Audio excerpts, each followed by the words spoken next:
Salut tout le monde, j'espère que vous allez bien. Bienvenue sur Be Ready, la chaîne de toutes les personnes qui veulent vivre leur meilleure vie.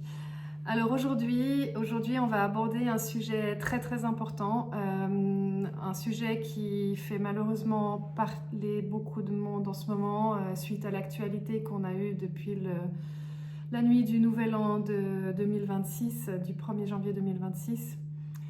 Et je voudrais commencer cette vidéo en fait par un message important. C'est mes pensées vont vraiment vers toutes les personnes, que ce soit les familles, les amis, les proches, les soignants, toutes les personnes qui ont été proches de ce drame qui a eu lieu à Crans-Montana, donc en Suisse, la nuit du Nouvel An. On habite aussi en Suisse, on n'est pas loin de Lausanne et en effet ma fille a son demi-frère et sa demi-sœur qui ont eu des amis très proches touchés par cet accident. Be Ready, c'est une chaîne qui est justement dédiée et qui va être dédiée à la prévention des jeunes. Et je ne voyais pas comment je pouvais commencer cette chaîne YouTube sans aborder cette tragédie et parler justement de la prévention du risque incendie. Donc cette vidéo, elle est faite aussi avec une très grande pensée pour toutes ces personnes qui ont souffert, qui souffrent encore de cette tragédie dans laquelle beaucoup de jeunes ont malheureusement perdu la vie ou ont été gravement blessés. J'envoie vraiment toutes mes pensées à toute leur famille, à toutes ces personnes qui ont été touchées de près ou de loin par cette tragédie. On n'a pas beaucoup de moyens en fait de pouvoir se sentir utile face à ce qui s'est passé. C'est frustrant parce on aimerait pouvoir aider, on aimerait pouvoir soulager, partager, revenir en arrière et pouvoir contribuer d'une certaine manière en fait par rapport à cette énorme tragédie. Et en fait, moi je me suis dit, une des manières peut-être une des seules que j'ai à disposition, c'est justement de pouvoir essayer d'aider les jeunes à se poser certaines questions pour que certaines situations ne se produisent plus jamais. Alors évidemment, dans la tragédie qui s'est déroulée, il y a eu bien plus de responsabilités et d'enjeux que juste la sécurité, on va dire, domestique à la maison. Mais par contre, il ne faut pas oublier qu'un incendie, en effet, ça peut se produire à n'importe quel endroit, que ce soit dans un lieu public, un lieu professionnel, mais aussi à la maison. Donc aujourd'hui, j'ai voulu commencer à créer 2 vidéos sur le thème de la prévention au risque de l'incendie. Il y aura cette vidéo aujourd'hui que je vais faire maintenant, et puis il y aura une deuxième partie de la vidéo que je vais faire avec un responsable des pompiers qui va justement nous donner des conseils et des choses à faire, à ne pas faire, et quel est le matériel qu'on doit avoir à la maison pour pouvoir être prêt si jamais, soit à détecter un départ de feu, soit à faire face à un incendie qui a débuté. Je ne suis pas professionnelle dans le domaine et ça je tiens vraiment à le dire dès le départ. C'est pour ça qu'on va avoir une vidéo avec un professionnel. Par contre, la prévention contre l'incendie, ce n'est pas une question de professionnel. Tout le monde à la maison peut, avec des moyens extrêmement réduits, en tout cas diminuer le risque à son niveau chez lui pour pouvoir être prêt à faire face en tout cas à un départ de feu, ou en tout cas il y a des choses très simples qu'on peut avoir à disposition pour réduire ce risque. Alors aujourd'hui, en fait on est allé avec ma fille dans les magasins, on est allé voir un peu ce qui se faisait, on avait déjà des choses à la maison. J'ai aussi envie de partager avec vous une expérience personnelle déjà sur ce sujet. Les 2 dernières années qui se sont produites, j'ai eu 2 potentiels départs de feu chez moi. Et pourtant, comme vous le savez, je suis quand même quelqu'un qui est assez précautionneuse, en tout cas j'ai cette analyse de risque qui est souvent dans ma tête.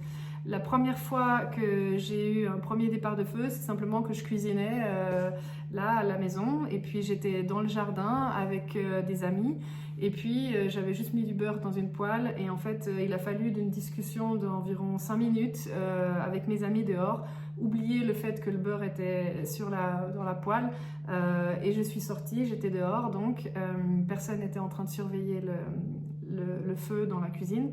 Et puis au moment où j'ai voulu rentrer dans l'appartement, il y avait un épais tapis de brouillard qui allait du plafond jusqu'à environ 30 cm du sol.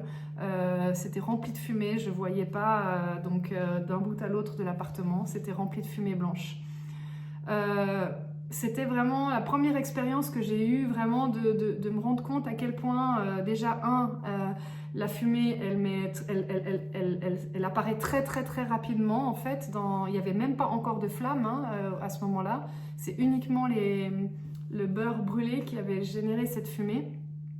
Et en fait, donc je me suis rendu compte de certaines choses. Donc déjà, la rapidité de survenue de la fumée, le fait que la fumée monte, parce qu'en effet, il y avait peut-être 30 à 40 cm en bas, au niveau du sol, qui n'avait pas de fumée, mais tout le reste de l'appartement était blanc, rempli de fumée. La première chose aussi que j'ai constatée, c'est que j'ai voulu rentrer par réflexe dans l'appartement pour aller retirer la poêle du feu, et je me suis rendu compte que je suis rentrée comme ça en fait, sans protéger mes voies respiratoires, rien. Et je me suis rendu compte en très peu de secondes à l'intérieur, je pense même 1 à 2 secondes, que j'arrivais pas à respirer avec cette fumée. C'est là où je me suis dit, mon Dieu, en fait les réflexes qu'on a sont pas les bons. Je suis rentrée comme ça sans rien mettre sur là.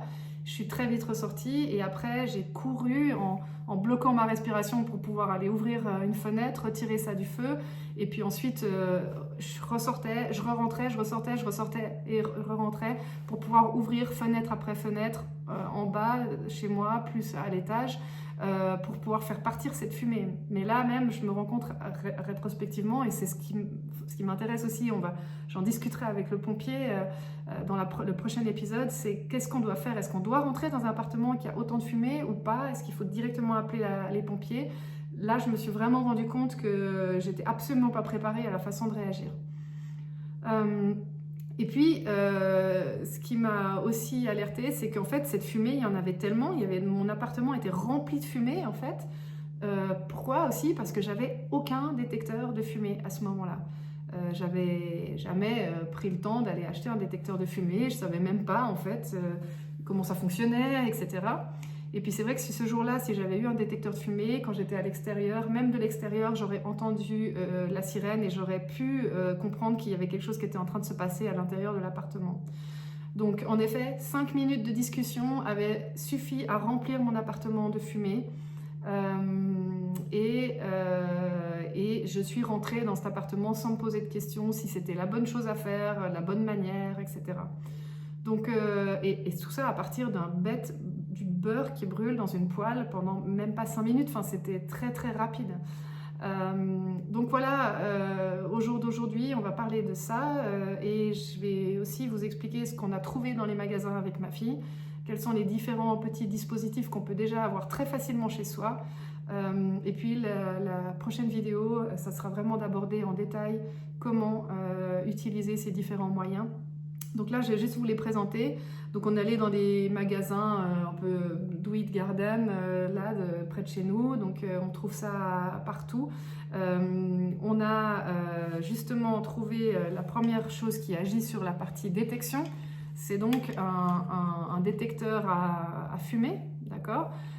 Donc là, il est en 2 parties, c'est-à-dire qu'on a une partie qui est ici aimantée, d'accord?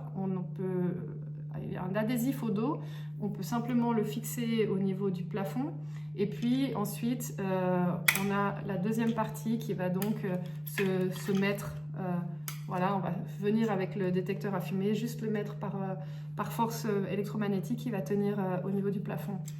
Le détecteur à fumée, c'est un petit dispositif comme ceci, il est très simple d'utilisation. Au dos, là on voit, donc il a 3 piles. Donc évidemment, le point qui est important, c'est de s'assurer que ces dispositifs à fumée, c'est quand même de les checker de temps en temps pour s'assurer qu'il y a toujours la lumière qui fonctionne, et selon le mode d'emploi évidemment du modèle, mais donc que les piles sont encore toujours valables, sinon il ne vous sert à rien, quoi. Donc on a des piles.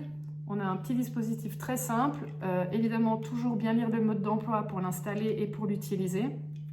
Et puis là, voilà, c'est par adhésif, donc on n'endommage pas l'appartement, etc. Hein, c'est facile à retirer. Ça, c'est pour moi vraiment la base en fait. On voit que dans certains pays, ils en ont dans systématiquement toutes les pièces, mais en fait, je me rends compte qu'en tout cas là où on vit en Suisse, il y a très très peu de monde qui ont un détecteur de fumée chez soi. Vraiment très très peu de personnes. J'ai toujours vécu dans des appartements, dans des logements avec pas mal d'appartements autour, et je pense que vraiment aucun de mes voisins n'a jamais eu ça, et moi non plus, jusqu'à là, il y a 2 ans en arrière, j'en avais pas. Donc ça c'est pour vraiment cibler la prévention, on va dire, pour la détection, pas la prévention, la détection. L'autre élément qu'on a trouvé dans les magasins qui est très important, et c'est très très très simple, donc ça en fait c'est vraiment pas cher du tout, hein. Là il y en avait pour moins de 15 francs suisses pour un détecteur, mais je sais que vous pouvez en trouver 2 ou 3 pour 20 francs. On vous présentera les différents modèles si jamais, en discutant aussi avec les pompiers sur s'il y a des éléments particuliers à prendre en considération lorsqu'on choisit ces dispositifs. Mais voilà, aujourd'hui c'est juste pour déjà vous les présenter. Donc le détecteur à fumée. Le deuxième élément qui est très très important, et avec ça on peut vraiment éviter beaucoup de problèmes, c'est la couverture anti-feu. Couverture anti-feu, il peut y en avoir de différents modèles et de différentes tailles surtout. Celui-là est plus petit par exemple, celui-ci est un peu plus grand, celui-là il mesure environ 140 cm sur 120. Ce que je trouve très chouette sur celui-là, c'est qu'on a le numéro sur la couverture anti-feu des pompiers, d'accord? Parce que celle-ci, par exemple, je l'avais pris sur internet, elle était moins chère, sauf que c'est un truc qui vient des US ou je ne sais pas, mais il n'y a rien, il n'y a pas le numéro en fait des pompiers. Or, nous on vit en Suisse, mais c'est vrai que d'avoir le numéro des pompiers sur la couverture anti-feu, c'est juste, je trouve génial, quoi, parce qu'on a tout sous la main du coup.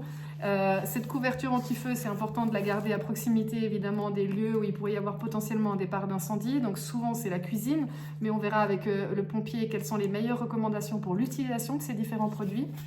Et la couverture anti-feu, justement, elle peut vraiment permettre à ce qu'on puisse arrêter en fait un départ de feu tout de suite au niveau de la cuisine, dans une casserole par exemple.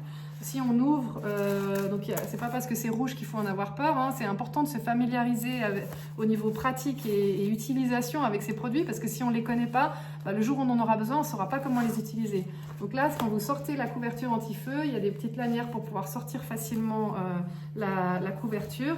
Et puis, une fois que vous la dépliez, alors ça, le pompier pourra plus nous donner ces informations-là. Mais pour avoir suivi juste des cours de prévention, en tout cas au niveau incendie dans le domaine professionnel, ce qui est important, c'est surtout quand on la prend, c'est d'enrouler ses mains de chaque côté. Donc si on tient la lanière, c'est d'enrouler ses mains de chaque côté pour protéger ses mains avant d'aller sur la casserole et de poser tout doucement depuis en bas la couverture sur la casserole pour justement éteindre le feu. Pareil de l'autre côté, donc, mais toujours bien penser à protéger ses bras comme ça pour qu'il n'y ait pas de zone qui puisse toucher les bras. Voilà. Donc ça, pour moi, c'est important, c'est ce côté couverture anti-feu. Moi, j'en ai une dans la voiture, on en a ici vers la cuisine, et puis détection donc de la fumée.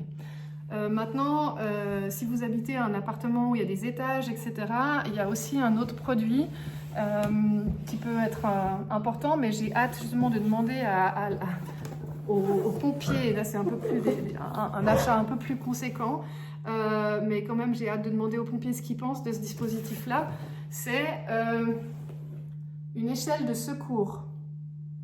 Une échelle de secours qu'on peut justement installer derrière une fenêtre. Par exemple, là j'ai un appartement sur 2 étages. Si on a un feu qui est en bas et que les flammes montent dans l'escalier, on ne pourra pas descendre. Et on n'a pas de balcon, enfin voilà, on a juste les fenêtres au premier étage. Et cette échelle de secours permet justement d'être fixée derrière la fenêtre et qu'on puisse descendre ensuite par l'échelle pour arriver notamment dans le jardin au rez-de-chaussée. Donc l'échelle de secours, c'est quand même un peu plus spécifique, mais voilà, quitte à être préparé, autant aussi penser à ce genre de situation. Malheureusement, on voit trop souvent des gens qui se défenestrent, ou en tout cas qui sautent, parce que quand les flammes sont là, c'est impossible de rester dans le logement. Donc voilà, ça c'est un troisième produit qui est à viser prévention, en tout cas faire face à un incendie. C'est les trois que je vous propose là, que je voulais vous montrer aujourd'hui. Maintenant, c'est important voilà, qu'au-delà de ça, évidemment, on lutte contre le feu, et ça, on parlera vraiment de tous les extincteurs. Je n'ai pas pris les extincteurs ici, mais en fait, la question déjà à se poser, c'est déjà chez vous, dans vos bâtiments, identifier là où se trouvent les extincteurs, aller jeter un coup d'œil à l'extincteur pour comprendre le type d'extincteur dont il s'agit, parce que tous les extincteurs ne sont pas identiques en termes d'utilisation, et c'est important de comprendre et de connaître les différences. On a des extincteurs à poudre, etc. Beaucoup de types d'extincteurs différents, et on les utilise sur des feux de type liquide ou gazeux, mais là je vais arrêter les discussions parce que c'est pas moi qui vais vous expliquer ces différences, ce sera vraiment plutôt le pompier lors de la prochaine vidéo. Mais en gros, déjà le premier point, c'est sachez où se trouvent les extincteurs chez vous, de quel type ils sont, et ça on vous expliquera dans une prochaine vidéo. Et aussi prenez connaissance des voies de secours, donc des issues de secours. S'il y en a un feu dans un bâtiment, vous devez être capable déjà aujourd'hui de connaître quelles sont les sorties de secours. C'est essentiel, et malheureusement l'événement dramatique qui a eu lieu en début d'année montre à quel point les issues de secours sont essentielles et doivent être connues de tous en tout temps. Voilà, aujourd'hui c'est ce que je voulais vous présenter. Maintenant, pour pouvoir illustrer aussi un petit peu le fait que peu de personnes se posent des questions de comment est-ce qu'on est prêt à faire face à un incendie chez soi, on est juste allé dans la rue recueillir un témoignage de personnes pour voir est-ce que oui ou non les personnes sont prêtes à faire face à un incendie chez elles. Donc je vous propose maintenant juste de voir ce témoignage. Salut tout le monde, bienvenue sur Be Ready. Donc on continue cette série sur la prévention des risques, et notamment on parle aujourd'hui donc du risque incendie. Alors aujourd'hui on a juste décidé de poser des questions à différentes personnes qu'on a croisées dans la rue pour connaître un peu leur statut de préparation par rapport à un incendie qui pourrait survenir à la maison. Donc bienvenue, bonjour.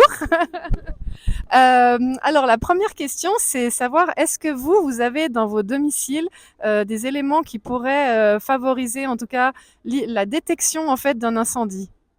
Non, pas de détecteur incendie, juste un extincteur quelque part dans les corridors. Enfin, pas quelque part, juste en dessus de chez moi, mais sinon, rien du tout. D'accord, et vous? Non plus. Depuis que vous m'aviez dit que vous alliez me parler de ça, j'ai réfléchi un poil et je crois qu'il y a un extincteur, mais je ne saurais même pas vraiment où.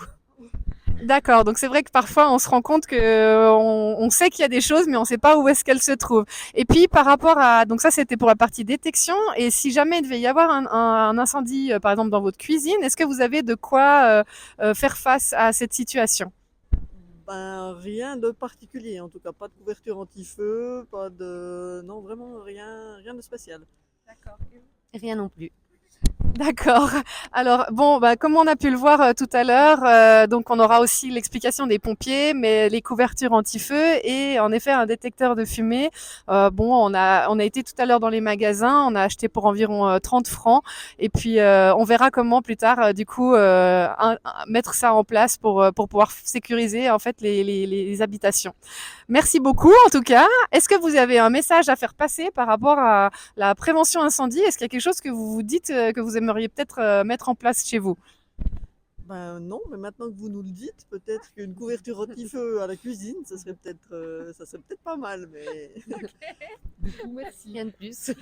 Eh ben, je vous remercie. Très bonne fin de journée. Merci beaucoup. Oh. Voilà, j'espère que cette vidéo vous aura plu et qu'elle vous aura surtout été utile. Comme nous avons pu le voir, le sujet de la prévention au risque d'incendie reste un vaste sujet auquel nous sommes très peu préparés, que ce soit moi avec mon expérience personnelle ou les personnes qu'on a pu rencontrer. Très peu de personnes sont prêtes à faire face aujourd'hui à une situation de départ de feu chez elles, alors que pourtant, comme on a pu le voir, il y a quand même pas mal de moyens à disposition pour pouvoir en tout cas réduire ce risque-là.